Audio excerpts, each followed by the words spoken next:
Hi everyone, welcome back to a new video of How Logical.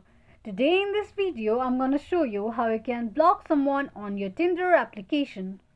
To block someone on Tinder, firstly open your Tinder application. Click on the profile icon at the bottom right corner of the screen. On the next page, click on the little gear icon on the top right corner of the screen. Scroll all the way down to Block Contact section. Click on it.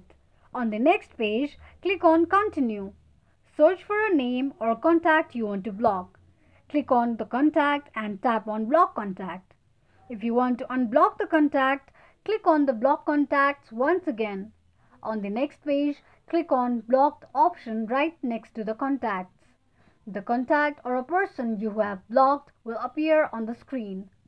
Click on Unblock. It will then unblock the person you have blocked before. This is how you can block or unblock someone on your Tinder application quickly and easily just in few steps. If you have any thoughts or queries, let us know in the comment section.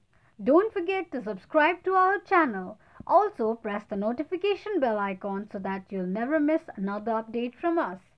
Thank you so much for watching.